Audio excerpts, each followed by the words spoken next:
एडुटेरिया book के अंतर्गत आज हम लोग देखेंगे 66वीं बीपीएससी का प्रैक्टिस सेट। और इस वीडियो में देखेंगे प्रैक्टिस सेट नंबर 6। तो चलिए स्टार्ट करते हैं आज का प्रैक्टिस सेट। पहला प्रश्न है कि पाटलिपुत्र नगर की स्थापना करने वाला उदयीन किस वंश के शासक था।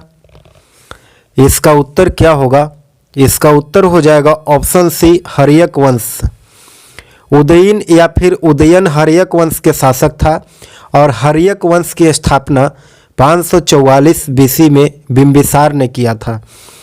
अगला प्रश्न है कि उदंतपुरी विश्वविद्यालय का निर्माण किसने करवाया था।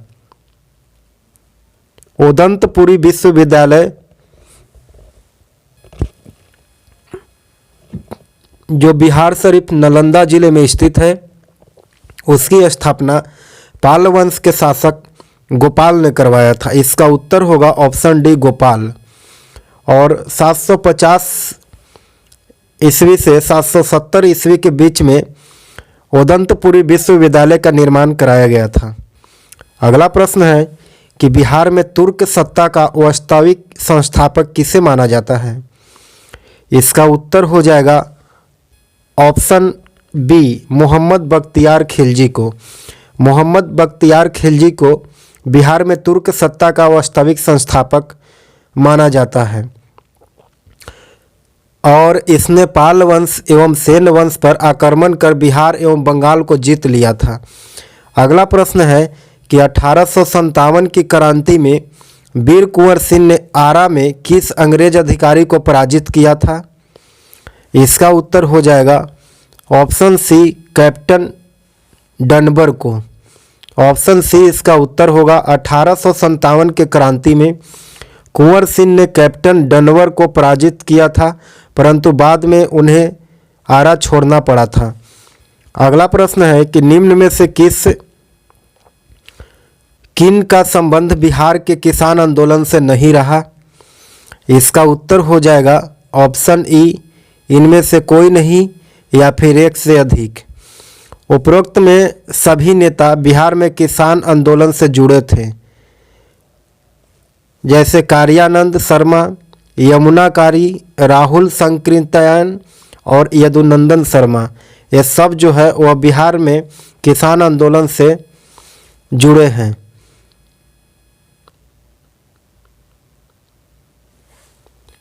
अगला प्रश्न है कि 11 अगस्त 1942 को पटना सचिवालय में छात्रों पर गोली चलाने का आदेश किसने दिया था। इसका उत्तर हो जाएगा ऑप्शन ए, WG आर्चर ने। 11 अगस्त 1942 को पटना सचिवालय में छात्रों द्वारा झंडा फहराने के क्रम में गोली चलाने का आदेश पटना के जिलाधिकारी WG आर्चर ने दिया था। अगला प्रश्न है कि साइमन कमीशन का पटना आगमन हुआ था। इसका उत्तर क्या होगा? इसका उत्तर हो जाएगा ऑप्शन डी, 12 दिसंबर 1928 को साइमन कमीशन का पटना आगमन हुआ था। 12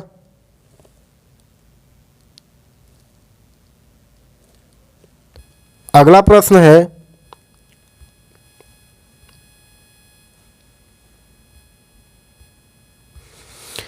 बिहार शब्द का प्रयोग सबसे पहले मिलता है। इसका उत्तर क्या होगा? इसका उत्तर हो जाएगा ऑप्शन ए, तबकात नासिरी से बिहार शब्द का प्रयोग सबसे पहले मिलता है।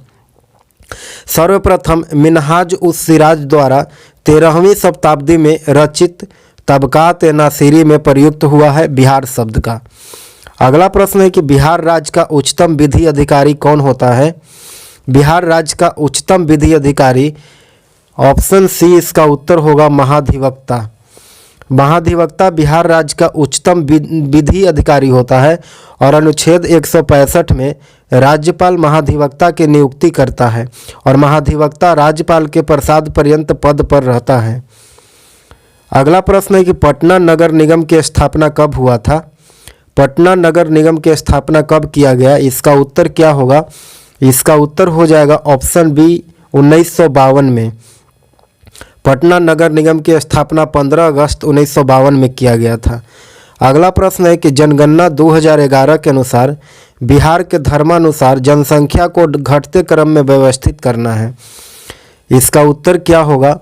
इसका उत्तर हो जाएगा ऑप्शन ए, हिंदू, फिर मुस्लिम, फिर ईसाई, फिर बौद्ध। जनगणना 2011 के अनुसार बिहार के कुल जनसंख्या में विभिन्न धर्मावलंबियों का प्रतिशत निम्न प्रकार से है। सबसे पहले हिंदू देखेंगे 82.7%, फिर उसके बाद मुस्लिम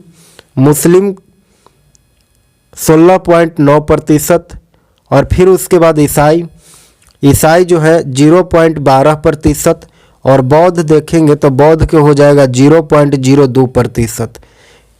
अगला प्रश्न है कि 2011 के जनगणना के अनुसार बिहार के पुरुष साक्षरता दर कितना है?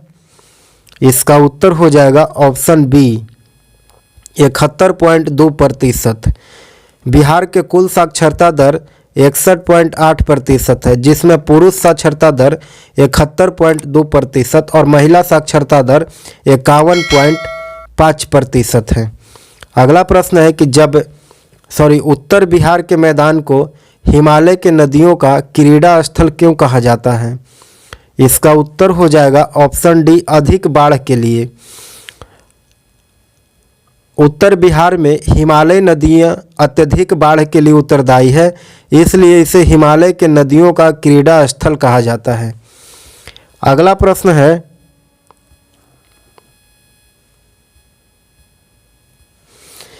कि बिहार में पितृपक्ष मेले का आयोजन किस नदी के तट पर किया जाता है? इसका उत्तर हो जाएगा ऑप्शन बी, फल्गु नदी के तट पर।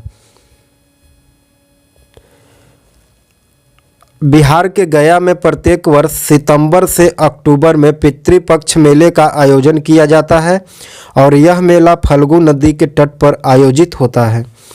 अगला प्रश्न है कि संजय गांधी जैविक उद्यान पटना किसके प्रजनन के लिए एशिया में प्रथम है? इसका उत्तर हो जाएगा ऑप्शन सी, गेंडा के लिए। संजय गांधी जैविक उद्यान गेंडा प्रजनन में एशिया का प्रथम बड़ा एवं विश्व का दूसरा सबसे बड़ा केंद्र है। अगला प्रश्न है कि भारतीय संविधान की प्रस्तावना में निम्न में से किस स्वतंत्रता का उल्लेख नहीं है? इसका उत्तर हो जाएगा ऑप्शन ई, इनमें से कोई नहीं या फिर एक से अधिक। भारतीय संविधान के प्रस्तावना में विचार, अभिव्यक्ति, विश्वास, धर्म, उपासना की स्वतंत्रता का उल्लेख है, अतः उपरोक्त में सभी जो है वह सही है। अगला प्रश्न है कि भारतीय संघीय व्यवस्था को किसने सहकारी संघवाद की संज्ञा दिया है? इसका उत्तर हो जाएगा ऑप्शन बी, ग्रेनविल ऑस्टिन ने। अगला प्रश्न है कि संविधान संशोधन विधेयक पेश किया जा सकता है। इसका उत्तर क्या होगा? इसका उत्तर होगा या तो लोकसभा या फिर राज्यसभा में संविधान संशोधन विधेयक पेश किया जा सकता है। अगला प्रश्न है कि निम्न में से कौन सा मूल अधिकार राष्ट्रीय आपातकाल में भी समाप्त या फिर सीमित नहीं किया जा सकता है? इसका उत्तर होगा ऑप्शन ई, इनमें से कोई नहीं या फिर एक से अधिक। अनुच्छेद 20 एवं अनुच्छेद 21 को राष्ट्रीय आपातकाल में भी समाप्त या फिर सीमित नहीं किया जा सकता। अनुच्छेद 20 में अपराध के लिए दोष सिद्धि के संबंध में संरक्षण तथा अनुच्छेद 21 में प्राण एवं दैहिक स्वतंत्रता का अधिकार वर्णित है। इसका उत्तर हो जाएगा ऑप्शन ई।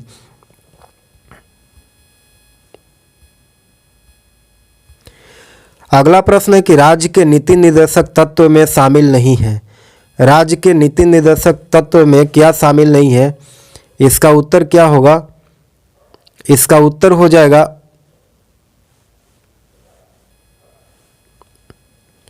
ऑप्शन ई, इनमें से कोई नहीं या फिर एक से अधिक। राज्य के नीति निर्देशक तत्व में सभी शामिल हैं। सहकारी समितियों का प्रोत्साहन, पर्यावरण संरक्षण, सार्वजनिक सहायता, मद्य निषेध।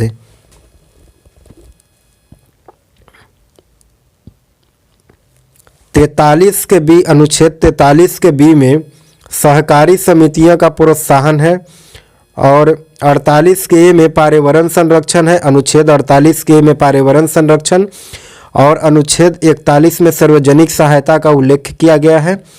और अनुच्छेद 47 में मद्य निषेध का वर्णन किया गया है। तो ऑप्शन में दिया गया है वो सभी सही है।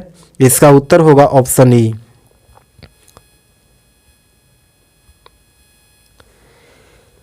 अगला प्रश्न है कि भारत के उपराष्ट्रपति को पद से हटाने का प्रस्ताव प्रस्तुत किया जा सकता है।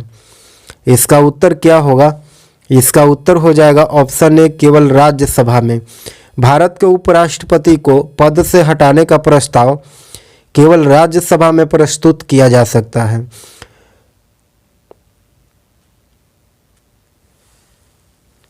और उपराष्ट्रपति के पद से हटाने के लिए तत्कालीन सदस्य के संख्या बहुमत के द्वारा पारित किया जाना चाहिए और संविधान के अनुसार इस प्रस्ताव से लोकसभा सहमत होनी चाहिए, जिनका अभिप्राय है कि लोकसभा इस प्रस्ताव को साधारण बहुमत से पारित करे। अगला प्रश्न है कि लोकसभा में अविश्वास प्रस्ताव प्रस्तुत करने के लिए कम से कम कितने सदस्य का समर्थन अनिवार्य है? इसका उत्तर हो जाएगा ऑप्शन सी, 50। लोकसभा में अविश्वास प्रस्ताव प्रस्तुत करने के लिए कम से कम 50 सदस्यों का समर्थन जरूरी है। अगला प्रश्न है कि निम्न में से किस संसदीय समिति का अध्यक्ष निरपवाद सत्ताधारी दल का ही होता है? इसका उत्तर होगा ऑप्शन बी, प्रकलन समिति का। प्रकलन समिति का अध्यक्ष लोकसभा के द्वारा लोकसभा सदस्यों में से नियुक्त होता है। वह निरपवाद रूप से सत्ताधारी दल का ही होता है। अगला प्रश्न है कि संविधान के किस अनुच्छेद के तहत पंचायतों में अनुसूचित जाति, अनुसूचित जनजाति तथा महिलाओं के लिए स्थान आरक्षण का प्रावधान किया गया है? इसका उत्तर होगा ऑप्शन डी, अनुच्छेद 243 के डी में।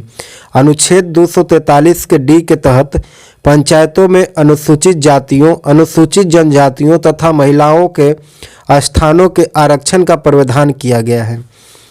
अगला प्रश्न है कि किस राज्य में राष्ट्रपति शासन के उद्घोषणा के स्वीकृति हेतु समक्ष कितने माह के भीतर रखा जाना आवश्यक है? इसका उत्तर होगा ऑप्शन बी, 2 माह के भीतर। ऑप्शन बी इसका उत्तर होगा कि किसी राज्य में राष्ट्रपति शासन की घोषणा जारी होने के बाद 2 माह के भीतर संसद के दोनों सदनों के द्वारा इसका अनुमोदन हो जाना चाहिए।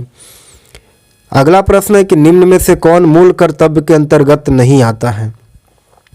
इसका उत्तर होगा ऑप्शन ई, इनमें से कोई नहीं या फिर एक से अधिक। उपरोक्त में सभी मूल कर्तव्य के अंतर्गत आते हैं, जैसे पहला हिंसा से दूर रहना और 6 वर्ष से लेकर के 14 वर्ष तक के अपने बच्चों को शिक्षा के अवसर उपलब्ध कराना, और तीसरा वैज्ञानिक दृष्टिकोण का विकास करना, और चौथा ऐसी प्रथाओं का त्याग करना जो स्त्रियों के समान के विरुद्ध हो। अगला प्रश्न है कि केंद्र और राज्य के बीच होने वाले विवादों का निर्णय करने उच्चतम न्यायालय की शक्ति निम्न में से किसके अंतर्गत आती है? इसका उत्तर क्या होगा? इसका उत्तर हो जाएगा ऑप्शन बी, प्रारंभिक अधिकारिता के अंतर्गत। प्रथम, केंद्र और राज्यों के बीच होने वाले विवादों का निर्णय करने की शक्ति उच्चतम न्यायालय के प्रारंभिक अधिकारिता के अंतर्गत आती है।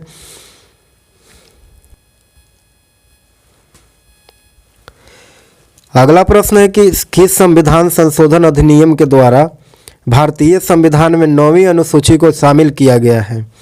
इसका उत्तर हो जाएगा ऑप्शन ए, प्रथम संविधान संशोधन के द्वारा। प्रथम संविधान संशोधन अधिनियम के द्वारा भारतीय संविधान में 9वीं अनुसूची को शामिल किया गया और यह संशोधन 1951 में किया गया था। अगला प्रश्न है कि किस संविधान संशोधन अधिनियम के द्वारा सांसदों तथा विधायकों के एक राजनीतिक दल से दूसरे दल में दल परिवर्तन के आधार पर निहरता के बारे में प्रावधान किया गया है? इसका उत्तर क्या होगा? इसका उत्तर हो जाएगा ऑप्शन सी, 52वां संविधान संशोधन अधिनियम 52 संविधान संशोधन अधिनियम 1985 के द्वारा सांसदों तथा विधायकों के एक राजनीतिक दल से दूसरे दल में दल परिवर्तन के आधार पर निहरता के बारे में प्रावधान किया गया। अगला प्रश्न है कि सर्वप्रथम किस देश के संविधान में प्रस्तावना को सम्मिलित किया गया है? इसका उत्तर हो जाएगा ऑप्शन ए यूएई के संविधान से। ऑप्शन डी इसका उत्तर होगा कि सर्वप्रथम अमेरिकी संविधान में प्रस्तावना को सम्मिलित किया गया था और तदुपरांत कई अन्य देशों ने इसे अपनाया।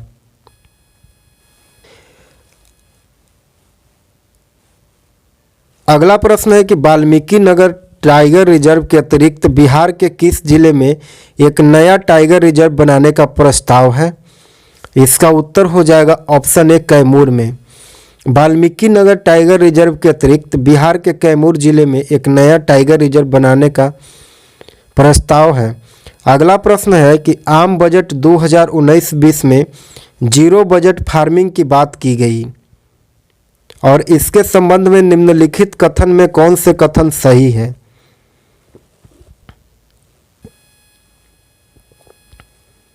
इसका उत्तर हो जाएगा ऑप्शन सी 1, 2, 3।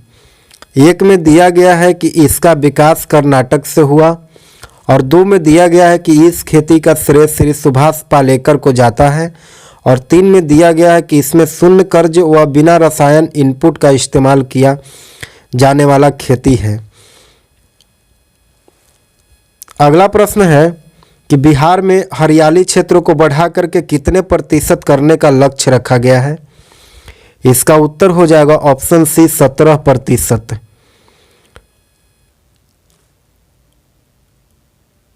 बिहार में हरियाली क्षेत्रों को 15.4% से बढ़ा करके 17% रखने का लक्ष्य रखा गया है। अगला प्रश्न है कि कृषि रोड मैप 3 के तहत के तहत बिहार के कितने जिलों में जैविक कॉरिडोर का निर्माण किया जाएगा?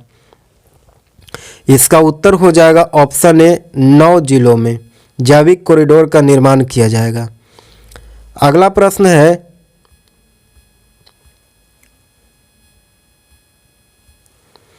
यूनिसेफ ने निम्न में से किसे बाल अधिकार अभियान का सेलिब्रिटी एडवोकेट बनाया है? इसका उत्तर हो जाएगा ऑप्शन बी आयुष्मान खुराना को। आयुष्मान खुराना को बॉलीवुड अभिनेता आयुष्मान खुराना को यूनिसेफ ने बाल सेलिब्रिटी एडवोकेट बनाया है। अगला प्रश्न है कि हाल ही में कार्लटन चैपमैन का निधन हो गया, वे किस खेल से संबंधित थे? इसका उत्तर हो जाएगा ऑप्शन ए फुटबॉल से। हाल ही में भारतीय फुटबॉल टीम के पूर्व कप्तान कार्लटन चैपमैन का निधन हो गया, वे फुटबॉल से संबंधित थे। अगला प्रश्न है कि रामायण सर्किट के तहत बिहार के 3 जिलों को विकसित किया जाएगा, निम्नलिखित में से इनमें शामिल नहीं है, वह जिला कौन है जो इनमें शामिल नहीं है? इसका उत्तर हो जाएगा ऑप्शन डी भागलपुर जिला। भागलपुर जिला को शामिल नहीं किया गया है। रामायण सर्किट के तहत सीतामढ़ी, दरभंगा, बक्सर आदि जिलों को शामिल किया गया और भागलपुर को शामिल नहीं किया गया है। अगला प्रश्न है कि भारत के पहले लाइकेन पार्क की स्थापना किस राज्य में की गई है? लाइकेन पार्क की स्थापना, इसका उत्तर हो जाएगा ऑप्शन डी उत्तराखंड राज्य में। अगला प्रश्न है कि भारत के किस पड़ोसी देश के साथ बेहतर संबंध स्थापित करने हेतु उसे 10 ब्रॉडगेज डीजल इंजन सौंपे हैं? इसका उत्तर क्या होगा? इसका उत्तर हो जाएगा ऑप्शन सी बांग्लादेश को। भारत ने बांग्लादेश को 10 ब्रॉडगेज डीजल इंजन सौंपे हैं। इसकी कुल 3300 हॉर्स पावर क्षमता है और इसका रफ्तार 120 किलोमीटर प्रति घंटा है। अगला प्रश्न है कि कोविड-19 के कारण लॉकडाउन में छात्रों एवं शिक्षकों को मानसिक रूप से स्वस्थ रहने हेतु मानव संसाधन विकास मंत्रालय के द्वारा किस पहल को लॉन्च किया गया है? इसका उत्तर होगा ऑप्शन डी मनोदर्पण को लॉन्च किया है। मानव संसाधन विकास मंत्रालय के द्वारा छात्रों एवं शिक्षकों को तनाव मुक्त मानसिक रूप से स्वस्थ रहने हेतु मनोदर्पण पोर्टल को लॉन्च किया है और इसके तहत लॉकडाउन में तनाव की स्थिति में एक टोल फ्री नंबर मनोचिकित्सक से संबंधित सलाह ले सकते हैं। अगला प्रश्न है कि गृह मंत्रालय के द्वारा जारी देश के सर्वश्रेष्ठ थानों के रैंकिंग में किस राज्य के नादौन थाने को सर्वप्रथम थाना घोषित किया गया?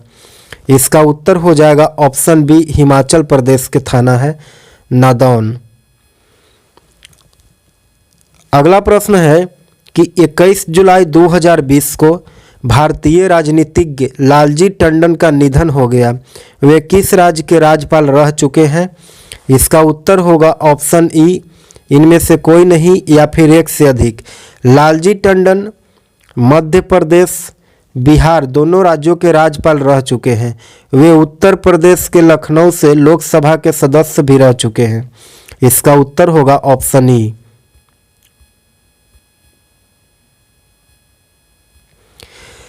अगला प्रश्न है कि नवंबर 2020 में भारत के किस जैवमंडल आरक्षित क्षेत्र को यूनेस्को के संरक्षित जैवमंडल के विश्व नेटवर्क में शामिल किया गया है?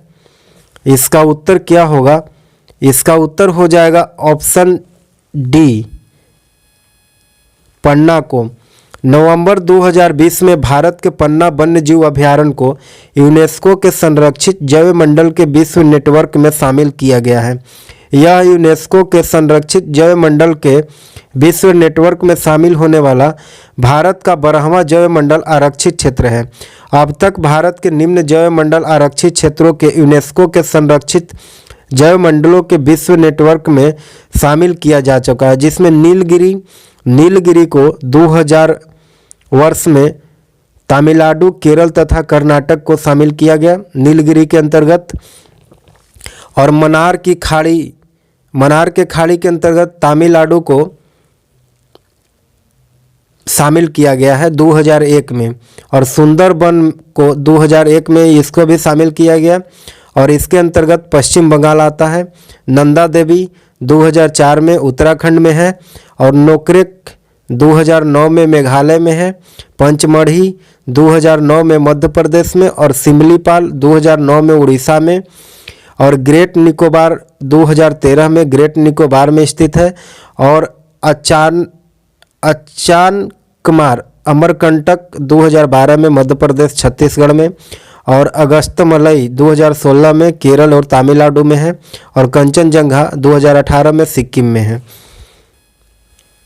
अगला प्रश्न है कि नई उड़ान योजना का संबंध निम्न में से किससे है? इसका उत्तर क्या होगा? इसका उत्तर हो जाएगा ऑप्शन बी, अल्पसंख्यकों के सिविल सेवा परीक्षा से भूमिका से।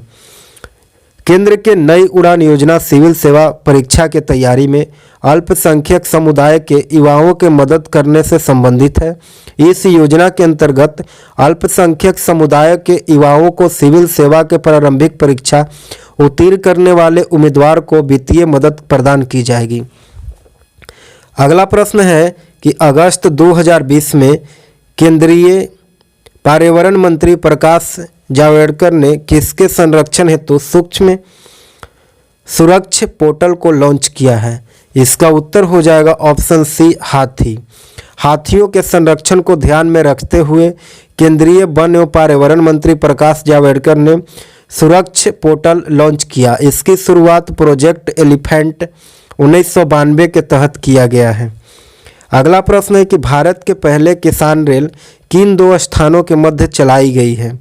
इसका उत्तर हो जाएगा ऑप्शन बी, देवलाली से दानापुर के बीच। भारत की पहली किसान रेल देवलाली महाराष्ट्र से दानापुर बिहार के मध्य चलाई गई, और यह किसानों को जल्दी खराब होने वाले फसलों को समय पर पहुंचाएगी। अगला प्रश्न है कि नीति आयोग के द्वारा जारी निर्यात तत्परता सूचकांक 2020 में पहला और दूसरा स्थान क्रमशः किन राज्यों का है? इसका उत्तर हो जाएगा ऑप्शन बी, गुजरात और महाराष्ट्र का। ऑप्शन बी इसका उत्तर होगा। नीति आयोग द्वारा जारी निर्यात तत्परता सूचकांक 2020 में पहले और दूसरे स्थान पर क्रमशः गुजरात और महाराष्ट्र रहे हैं। अगला प्रश्न है कि द्वितीय भारत मध्य एशिया वार्ता के दौरान भारत के मध्य एशियाई देशों में प्राथमिकता वाली विकास परियोजनाओं के लिए लाइन ऑफ क्रेडिट के रूप में कितनी राशि की आर्थिक सहायता देने की घोषणा की गई है? इसका उत्तर क्या होगा? इसका उत्तर हो जाएगा ऑप्शन ए, $1 बिलियन। द्वितीय भारत मध्य एशिया वार्ता के दौरान भारत ने मध्य एशियाई देशों में प्राथमिकता वाली विकास परियोजनाओं के लिए लाइन ऑफ क्रेडिट के रूप में 1 अरब अमेरिकी डॉलर के आर्थिक सहायता देने की घोषणा की है। अगला प्रश्न है कि हाल ही में प्रकाशित की गई पुस्तक आज़ादी, फ्रीडम, फैसिज्म, फिक्शन के लेखक कौन है? इसका उत्तर हो जाएगा ऑप्शन सी, अरुंधति राय। यह पुस्तक अरुंधति राय के द्वारा लिखा गया है। आज़ादी, फ्रीडम, फैसिज्म और फिक्शन। अगला प्रश्न है कि कोविड-19 महामारी के दौरान प्रधानमंत्री नरेंद्र मोदी ने पहली बार अपने किस पड़ोसी देश के साथ द्विपक्षीय आभासी शिखर सम्मेलन का आयोजन किया है? इसका उत्तर क्या होगा? इसका उत्तर हो जाएगा ऑप्शन ए, श्रीलंका के साथ। 28 सितंबर 2020 को प्रधानमंत्री नरेंद्र मोदी ने श्रीलंका के साथ बौद्ध संबंधों को बढ़ावा देने के लिए द्विपक्षीय आभासी शिखर सम्मेलन का आयोजन किया तथा श्रीलंका को $15 मिलियन की सहायता की घोषणा भी की है।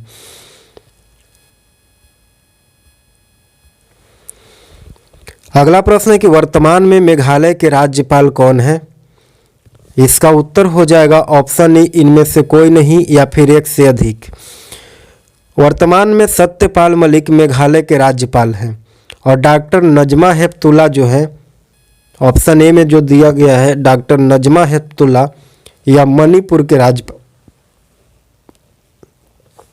ऑप्शन बी में दिया गया है आर.एन. रवि। आर.एन. रवि जो है वह नागालैंड के राज्यपाल हैं। और ऑप्शन सी में दिया गया है प्रोफेसर गणेशी लाल उड़ीसा के राज्यपाल हैं, प्रोफेसर गणेशी लाल। और ऑप्शन डी में दिया गया है गंगा प्रसाद। गंगा प्रसाद जो हैं वह सिक्किम के राज्यपाल हैं। इसका सही उत्तर होगा ऑप्शन ई। अगला प्रश्न है कि सतत विकास लक्ष्यों से संबंधित सॉवरेन बॉन्ड जारी करने वाला दुनिया का पहला देश कौन है? इसका उत्तर हो जाएगा ऑप्शन बी, मैक्सिको। सतत विकास लक्ष्यों को ध्यान में रखते हुए सॉवरेन बॉन्ड जारी करने वाला मैक्सिको दुनिया का पहला देश बन गया है। अगला प्रश्न है कि भारत वन स्थिति रिपोर्ट 2019 के अनुसार बिहार में आरक्षित वन्य क्षेत्र कितना है? इसका उत्तर हो जाएगा ऑप्शन सी, 6877 वर्ग किलोमीटर। अगला प्रश्न है कि हाल ही में भारत सरकार ने चंबल अभयारण्य को इको जोन घोषित किया है। यह मुख्य रूप से किस जीव के लिए प्रसिद्ध है? चंबल अभयारण्य। इसका उत्तर हो जाएगा ऑप्शन डी, घड़ियाल के लिए।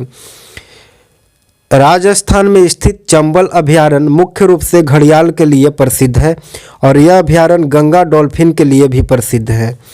अगला प्रश्न है कि फरवरी 2020 में किस देश ने राष्ट्रमंडल के पुनः सदस्यता ली है? इसका उत्तर हो जाएगा ऑप्शन सी, मालदीव। मालदीव राष्ट्रमंडल में जुड़ने वाला 54वां सदस्य राष्ट्र बना है और वर्ष 2016 में वह इससे अलग हो गया था। और राष्ट्रमंडल देश 54 स्वतंत्र देशों का एक संघ है जिसमें सभी देश ब्रिटिश साम्राज्य का हिस्सा थे और इसका मुख्यालय लंदन में स्थित है। इसकी स्थापना 1931 में किया गया था। अगला प्रश्न है कि पर्यावरण थिंक टैंक जर्मन वॉच द्वारा जारी वैश्विक जोखिम सूचकांक 2020 में भारत का स्थान कहवा है? इसका उत्तर हो जाएगा ऑप्शन ए, 5वां। पर्यावरण थिंक टैंक जर्मन वॉच द्वारा जारी वैश्विक जलवायु जोखिम सूचकांक 2020 में भारत को 5वां स्थान प्राप्त हुआ है और यह सूचकांक में जापान का पहला स्थान रहा। अगला प्रश्न है कि बजट 2020-21 के तहत भारत के किस शहर में जन संग्रहालय की स्थापना का प्रस्तावना रखा गया है? इसका उत्तर होगा ऑप्शन ए, रांची में। अगला प्रश्न है कि स्वच्छता सर्वेक्षण 2020 में बिहार के किस जिलों को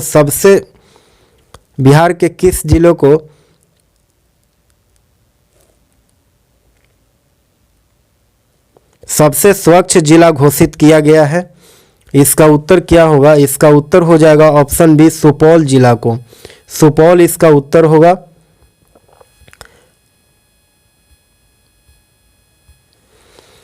अगला प्रश्न है कि राष्ट्रीय मतदाता दिवस 2020 का थीम था। इसका उत्तर क्या होगा? इसका उत्तर हो जाएगा option C, electoral literacy for a strong democracy. इसका सही उत्तर होगा ऑप्शन सी। राष्ट्रीय मतदाता दिवस 2020 की थीम था electoral literacy for a strong democracy, और प्रत्येक 25 जनवरी को मनाया जाता है राष्ट्रीय मतदाता दिवस। अगला प्रश्न है कि सेना दिवस 2020 के अवसर पर पुरुष दस्ते का नेतृत्व करने वाली पहली महिला अधिकारी का क्या नाम है? इसका उत्तर क्या होगा? इसका उत्तर हो जाएगा ऑप्शन डी, कैप्टन तन्या शेरगिल। 72वें भारतीय सेना दिवस 15 जनवरी को मनाया जाता है और इसके अवसर पर आयोजित परेड में कैप्टन तन्या शेरगिल ने पुरुषों की बटालियन का नेतृत्व किया था। अगला प्रश्न है कि सूची 1 और सूची 2 को सुमेलित करना है। सूची 1 में दिया गया प्रदूषक और सूची 2 में दिया गया प्रभावित अंग। इसमें देखेंगे पहला ऑप्शन में दिया गया एस्बेस्टॉस। एस्बेस्टॉस से क्या चीज़ प्रभावित होता है, कौन सा अंग प्रभावित होता है? तो एस्बेस्टॉस से फेफड़ा प्रभावित होता है। पहला के सही मिलान हो जाएगा ऑप्शन 3। दूसरा में दिया गया शीशा। शीशा से प्रभावित होने वाला अंग क्या है? तो इसका उत्तर हो जाएगा ऑप्शन 2, उदर। और तीसरा में दिया गया है पारा। पारा से प्रभावित होने वाला अंग जो है वह रक्त धराएं हो जाएगा। तीसरा के चौथा ऑप्शन सही होगा। और अगला दिया गया कार्बन मोनोऑक्साइड से प्रभावित होने वाला अंग कौन है? तो ऑप्शन में बचा है मस्तिष्क। इसका हो जाएगा मस्तिष्क। अगला प्रश्न है कि डायलिसिस किस से संबंधित है? इसका उत्तर हो जाएगा ऑप्शन बी, वृक्क से। डायलिसिस रक्त शोधन की एक कृत्रिम विधि होती है। जब किसी व्यक्ति के वृक्क यानी गुर्दे सही से काम नहीं करता है तब उसको डायलिसिस पर रखा जाता है। नेत्रदान में कौन सा भाग दान किया जाता है? नेत्रदान में कौन सा भाग दान किया जाता है? इसका उत्तर हो जाएगा ऑप्शन सी, कॉर्निया। नेत्रदान में कॉर्निया का दान किया जाता है और नेत्र में प्रकाश इसी से होकर के प्रवेश करता है। कॉर्निया दृष्टि पटल के सामने का उभरा हुआ भाग होता है। अगला प्रश्न है कि नाभिकीय रिएक्टर में किसे मंदक के रूप में प्रयोग किया जाता है? इसका उत्तर हो जाएगा ऑप्शन ई, इनमें से कोई नहीं या फिर एक से अधिक। रिएक्टर में मंदक के रूप में ग्रेफाइट एवं भारी जल का प्रयोग किया जाता है। मंदक रिएक्टर में न्यूट्रॉन के गति को धीमा करता है और नियंत्रण छड़ के रूप में कैडमियम या फिर बोरॉन का प्रयोग किया जाता है। अगला प्रश्न है कि जूल किसकी इकाई है? इसका उत्तर हो जाएगा ऑप्शन ई, इनमें से कोई नहीं या फिर एक से अधिक। जूल कार्य ऊर्जा की इकाई है। कार्य बराबर बल गुने विस्थापन यानी KG metre square by second square या फिर न्यूटन मीटर बराबर जूल। अगला प्रश्न है कि इनमें से कौन सदिश राशि है? इसका उत्तर क्या होगा? इसका उत्तर हो जाएगा ऑप्शन ई, इनमें से कोई नहीं या फिर एक से अधिक। बल का आवेग एवं बल आघूर्ण के माप दोनों ही सदिश राशि है। बल का आवेग या फिर बल आघूर्ण की माप जो है दोनों ही सदिश राशि है। बल आवेग की मात्रा किलोग्राम मीटर प्रति सेकंड एवं बल आघूर्ण की माप का मात्रक न्यूटन मीटर होता है। दाब बराबर बल बाई क्षेत्रफल और भार भी इस सदिश राशि है। भार जो है वो भी सदिश राशि है। इसका उत्तर हो जाएगा ऑप्शन ई।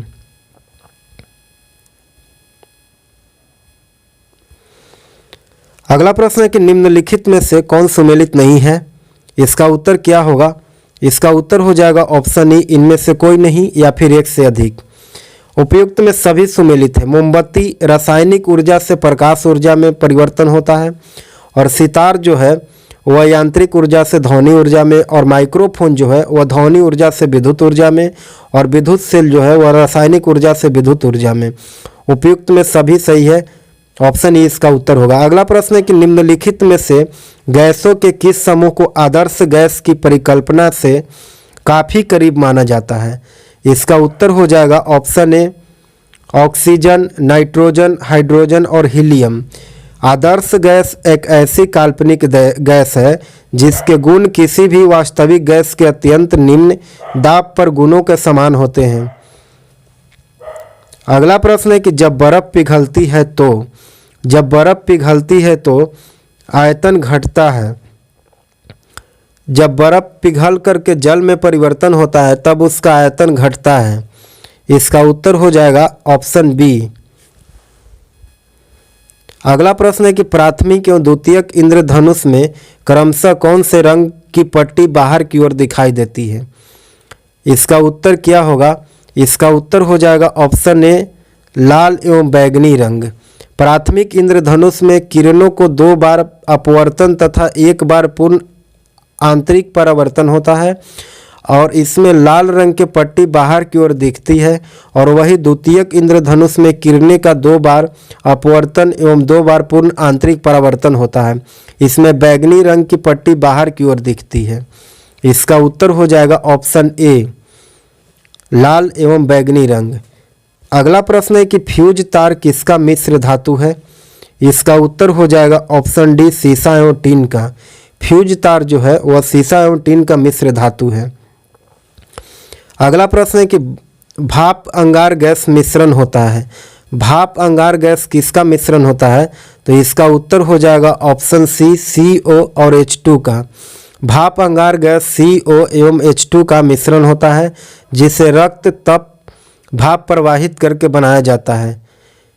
H2 50% और CO 45% और कुछ अशुद्धियाँ होती है इसके अंदर। अगला प्रश्न है कि बायोगैस में मुख्यतः क्या होता है। इसका उत्तर हो जाएगा ऑप्शन डी। बायोगैस में CO2 + CH4 कार्बन डाइऑक्साइड एवं मीथेन पाया जाता है। अगला प्रश्न है कि निम्नलिखित में से किसका खाद्य पदार्थों के परिरक्षण में प्रयोग होता है। इसका उत्तर हो जाएगा ऑप्शन ई इनमें से कोई नहीं या फिर एक से अधिक। खाद्य पदार्थों के परीक्षण में सोडियम बेंजोएट ऑप्शन ए, और दूसरा में पाराबैंगनी किरणें ऑप्शन बी, और तीसरा में पोटेशियम क्लोराइड, और चौथा में एसिटिलीन। ये सारे चीज़ का प्रयोग होता है।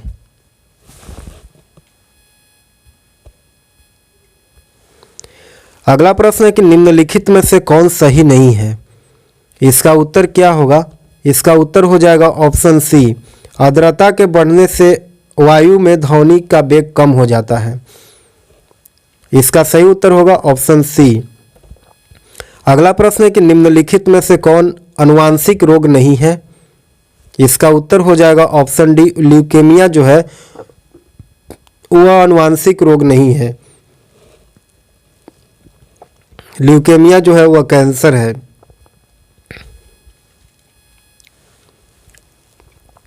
अगला प्रश्न है कि प्रतिजन वह पदार्थ है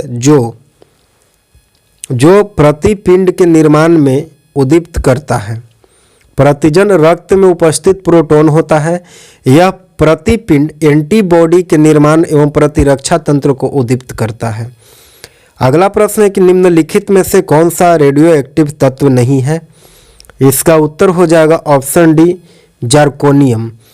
जार्कोनियम जो है जार्कोनियम के अलावा बाकी सभी रेडियो एक्टिव तत्व हैं। इसका सही उत्तर हो जाएगा ऑप्शन डी। अगला है कि मेंडल के आनुवंशिकता सिद्धांत किस पर आधारित था। इसका उत्तर हो जाएगा ऑप्शन सी लैंगिक जनन पर। अगला प्रश्न है कि प्रकाश संश्लेषण होता है। प्रकाश संश्लेषण ऑप्शन सी क्लोरोप्लास्ट में होता है।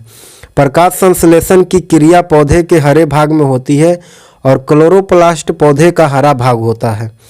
अगला प्रश्न है कि भारत में यूरोपियों के आने का सही कालानुक्रम क्या है।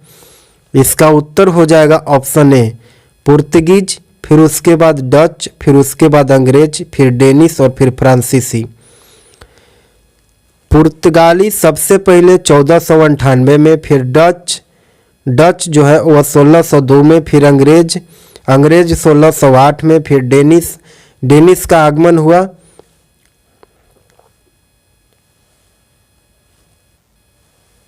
और अगला है फ्रांसीसी 1664 में। अगला प्रश्न है कि अलीनगर के संधि किसके मध्य हुआ था।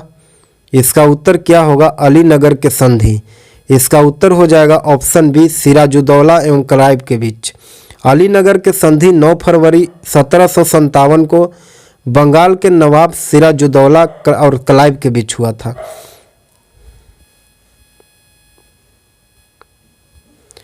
अगला प्रश्न है कि किस वायसराय ने कोलकाता में फोर्ट विलियम कॉलेज की स्थापना किया था?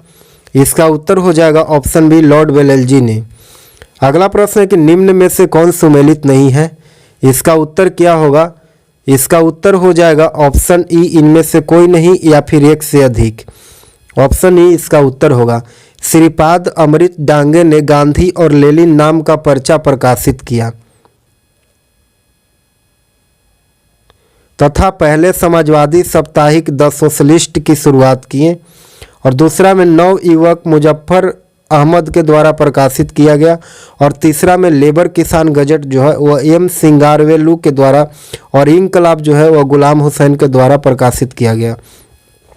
अगला है कि एम एन राय के नेतृत्व में ताशकंद में भारतीय कम्युनिस्ट पार्टी की स्थापना हुआ। इसका उत्तर हो जाएगा ऑप्शन सी 1920 में।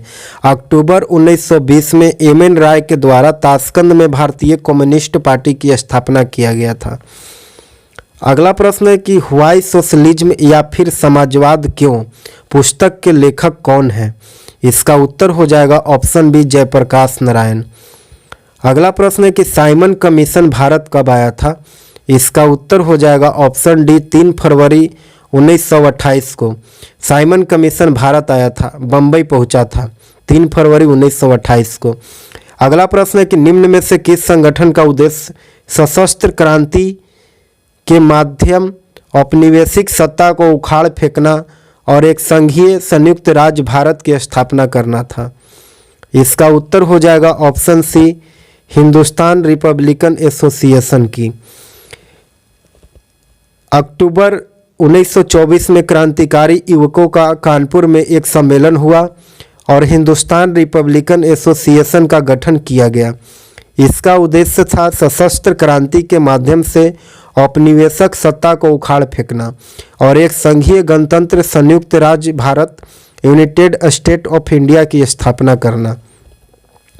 अगला प्रश्न है कि बरदौली सत्याग्रह का नेतृत्व किसने किया था? इसका उत्तर हो जाएगा ऑप्शन डी सरदार वल्लभ भाई पटेल ने। बरदौली सत्याग्रह गुजरात के सूरत जिला के बरदौली तालुके से लगान से संबंधित आंदोलन था। इसका नेतृत्व सरदार वल्लभ भाई पटेल ने किया। अगला प्रश्न है कि 1936 में लखनऊ में अखिल भारतीय किसान सभा की स्थापना हुई और इसके महासचिव किसको चुना गया था?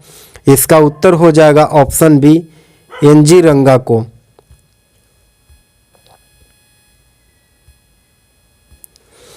अगला प्रश्न है कि किस आंदोलन में महात्मा गांधी ने पहली बार भूख हड़ताल का प्रयोग राजनीति हथियार के रूप में किया था? इसका उत्तर क्या होगा? इसका उत्तर हो जाएगा ऑप्शन डी अहमदाबाद मिल हड़ताल में। अहमदाबाद मिल मालिकों और मजदूरों में प्लेग बोनस को लेकर के विवाद था और गांधी जी ने मिल मजदूरों के पक्ष में आंदोलन शुरू किया और गांधी जी के नेतृत्व में मिल मजदूरों ने हड़ताल कर दी और गांधी जी ने सर्वप्रथम यही भूख हड़ताल का राजनीति हथियार के रूप में प्रयोग किए थे। सबसे पहले तत्वबोधिनी सभा की स्थापना किसके द्वारा किया गया? इसका उत्तर हो जाएगा ऑप्शन बी देवेंद्र नाथ टैगोर के द्वारा। अगला प्रश्न है कि मंगल पांडे निम्न में से किस इन्फेंट्री के सिपाही थे? इसका उत्तर हो जाएगा ऑप्शन डी 34वीं नेटिव इन्फेंट्री की बैरकपुर में। अगला प्रश्न है कि सर्वप्रथम किसने रैयतवाड़ी बंदोबस्त व्यवस्था को लागू किया? इसका उत्तर हो जाएगा ऑप्शन बी अलेक्जेंडर रीड ने। अलेक्जेंडर रीड ने 1792 में मद्रास प्रांत के बारामहल जिले में सर्वप्रथम कर्नल रीड ने रैयतवाड़ी बंदोबस्त को लागू किया था। Alexander colonel Reed. अगला प्रश्न है कि ब्रह्म समाज के संबंध में निम्न में से कौन सा कथन सत्य है? इसका उत्तर क्या होगा? इसका उत्तर हो जाएगा ऑप्शन डी 1, 2, 3। एक में दिया गया है कि ब्रह्म समाज मूर्ति पूजा का विरोधी था। ब्रह्म समाज दूसरा में यह अनेक धर्मों का समन्वय था और तीसरा में ब्रह्म समाज मानव अस्तित्व पर बल प्रदान करता था। इसका सही उत्तर होगा ऑप्शन डी। अगला प्रश्न है कि गांधी इरविन समझौते के दौरान मध्यस्थता किसने किया था? इसका उत्तर हो जाएगा ऑप्शन डी, इनमें से कोई नहीं या फिर एक से अधिक। तेज बहादुर संप्रू और जयकर की मध्यस्थता ने 5 मार्च 1931 को गांधी इरविन समझौता हुआ। अगला प्रश्न है कि तमिलनाडु में तंजौर के समुद्री तट पर नमक सत्याग्रह का नेतृत्व किसने किया था? इसका उत्तर हो जाएगा ऑप्शन सी, सी राजगोपालाचारी। तमिलनाडु में तंजौर के समुद्री तट पर नमक सत्याग्रह का नेतृत्व सी राजगोपालाचारी ने किया और उन्होंने तिरुचिरापल्ली से वेदारण्य तक की यात्रा की थी। अगला प्रश्न है कि महात्मा गांधी के चंपारण सत्याग्रह का विरोध किसने किया था? इसका उत्तर हो जाएगा ऑप्शन डी, एन.जी. रंगा ने। महात्मा गांधी के चंपारण सत्याग्रह का विरोध एन.जी. रंगा के द्वारा किया गया। अगला प्रश्न है कि दिल्ली के किस सुल्तान ने सिकंदर-ए-सानी की उपाधि धारण किया था? इसका उत्तर हो जाएगा ऑप्शन ए, अलाउद्दीन खिलजी।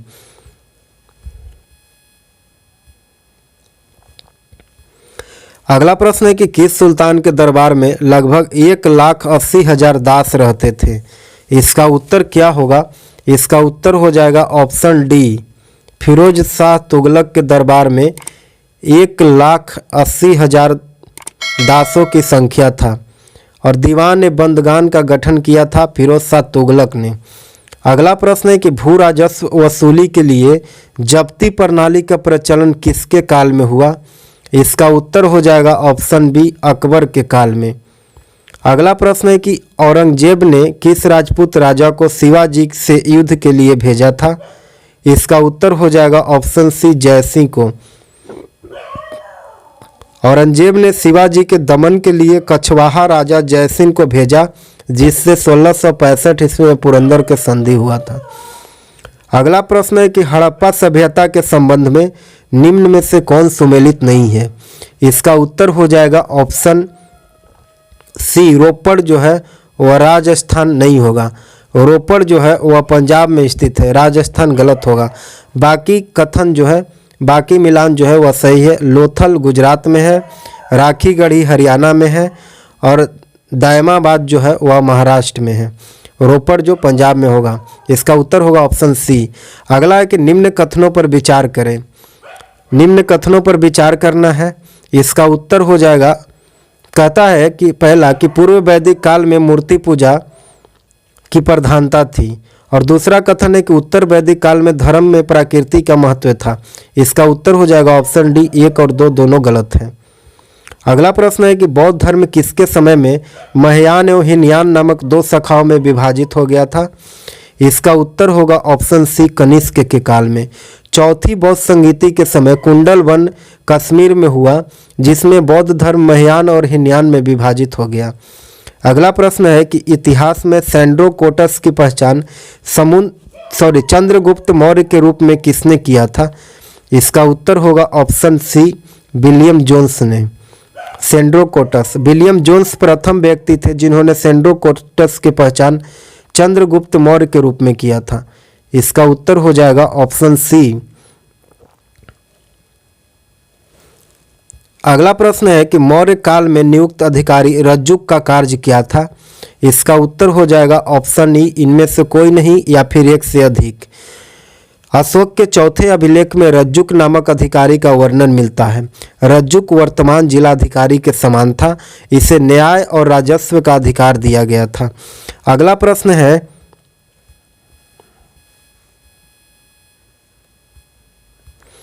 कि मेहरौली लौह स्तंभ का संबंध किस शासक से है? इसका उत्तर हो जाएगा ऑप्शन ए, चंद्रगुप्त द्वितीय से। दिल्ली में मेहरौली लौह स्तंभ है जिसे चंद्रगुप्त द्वितीय द्वारा निर्मित माना जाता है। अगला प्रश्न है कि अंग को मगध के किस शासक ने मिलाया था? इसका उत्तर हो जाएगा ऑप्शन बी, बिंबिसार ने। अगला प्रश्न है कि हड़प्पा सभ्यता का कौन सा नगर 3 भागों में बटा हुआ था? इसका उत्तर होगा ऑप्शन ए, धौलावीरा। धौलावीरा हड़प्पा नगरों में 2 कारणों से महत्वपूर्ण स्थान रखता है। प्रथम, संपूर्ण नगर 3 भागों में बटा हुआ था, गढ़ी, मध्य नगर और निचला नगर के रूप में। एक गढ़ के रूप में और मध्य नगर और निचला नगर के रूप में। और दूसरे यहाँ से एक ऐसे शिलालेख की प्राप्ति हुआ है जिस पर बड़े अक्षर अंकित किए गए हैं और प्रत्येक अक्षर को दूध जैसे सफ़ेद पत्थर के टुकड़े को मिला करके धातु या फिर स्फटिक चूर्ण के लेप के मदद से बनाया गया है। अगला प्रश्न है कि सहारा रेगिस्तान भाग से उत्तर की ओर भूमध्य सागर होकर के इटली और स्पेन में प्रवेश करने वाली गर्म शुष्क तथा रेत से भरा पवन क्या है? इसका उत्तर हो जाएगा ऑप्शन डी सिरोको। अगला प्रश्न है कि किसी स्थान के मानक समय के निर्धारण में किसका प्रयोग किया जाता है? इसका उत्तर हो जाएगा ऑप्शन ए देशांतर रेखा का। किसी भी स्थान पर समय का निर्धारण देशांतर रेखा के माध्यम से होता है और शून्य अंश देशांतर को अंतर्राष्ट्रीय समय रेखा कहा जाता है। अगला प्रश्न है कि निम्न में से कौन सी हिमनद द्वारा निर्मित स्थलाकृतियाँ नहीं है?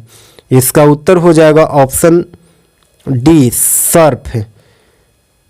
सर्क, टॉर्न, आरेट, हॉर्न, नूनाटक, बिफोर्ड, ड्रमलिन, केपेसर इत्यादि जो है वह हिमनद द्वारा निर्मित स्थलाकृतियाँ हैं। सर्फ सागरीय जल द्वारा निर्मित स्थलाकृति होती है। अगला है कि विश्व में सूरजमुखी बीज का सबसे बड़ा उत्पादक कौन है? इसका उत्तर हो जाएगा ऑप्शन सी यूक्रेन। अगला प्रश्न है कि निम्नलिखित स्थल पवनों को मिलान करना है। पहला में दिया गया पवन और दूसरा में दिया गया क्षेत्र। पहला है फॉन। फॉन आल्प्स पर्वत का क्षेत्र में पाया जाता है और सीमुक जो है सीमुक अरब रेगिस्तान में है। और तीसरा है चिनुक। चिनुक जो है वह यूएसए के स्थानीय पवन है। और चौथा जोंडा जो है वह एंडीज पर्वत के स्थानीय पवन है। इसका सही उत्तर हो जाएगा ऑप्शन बी। अगला प्रश्न है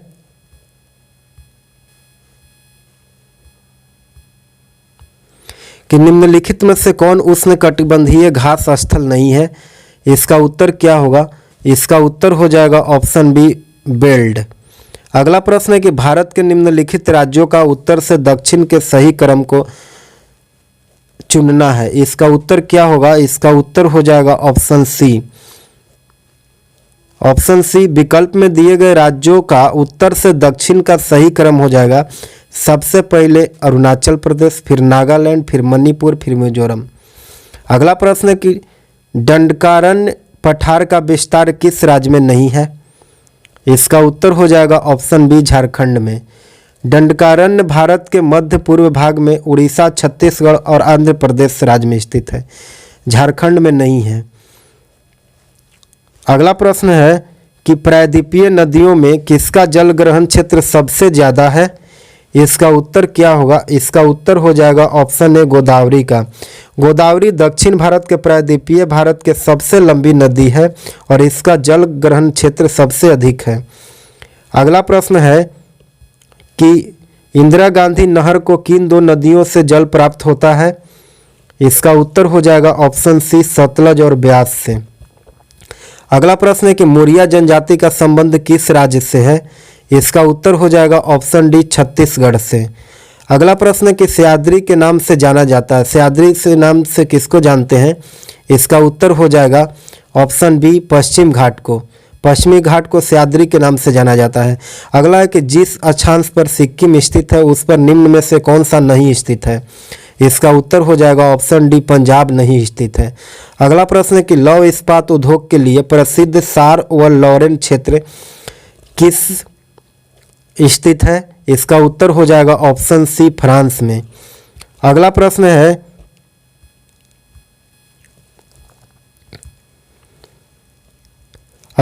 कि नील नदी निम्नलिखित में से किस देश में हो करके नहीं बहती है? इसका उत्तर हो जाएगा ऑप्शन डी दक्षिण अफ्रीका से होकर के नहीं बहती है नील नदी। अगला प्रश्न है कि आर्थिक मंदी का आमतौर पर संबंध होता है। इसका उत्तर हो जाएगा ऑप्शन ए अपस्फीति से। अगला प्रश्न है कि थोक मूल्य सूचकांक WPI निम्नलिखित में से कौन जारी करता है? इसका उत्तर हो जाएगा ऑप्शन ए वाणिज्य और उद्योग मंत्रालय के द्वारा थोक मूल्य सूचकांक WPI जारी किया जाता है। अगला प्रश्न है कि कीमतों में वृद्धि लेकिन घटती समृद्धि और रोजगार की घटना करती है? इसका उत्तर हो जाएगा ऑप्शन सी, स्टैगफ्लेशन। अगला प्रश्न है कि वर्तमान में आरबीआई ने अपनी मौद्रिक नीति का मापन किसके आधार पर करता है? इसका उत्तर हो जाएगा ऑप्शन बी, सीपीआई संयुक्त के आधार पर। अगला प्रश्न है कि निम्नलिखित में से कौन सा कर्व कर दर और कर राजस्व के बीच के संबंध को दर्शाता है? इसका उत्तर क्या होगा? इसका उत्तर हो जाएगा ऑप्शन ए, लॉफर कर्व। अगला प्रश्न है कि वैश्विक प्रतिस्पर्धात्मक रिपोर्ट किसके द्वारा प्रकाशित की जाती है? इसका उत्तर हो जाएगा ऑप्शन डी। ऑप्शन डी इसका उत्तर होगा विश्व आर्थिक मंच के द्वारा। अगला प्रश्न है कि निम्नलिखित में से कौन राजकोषीय नीति का उपकरण नहीं है? इसका उत्तर हो जाएगा option D, open market operation. अगला प्रश्न है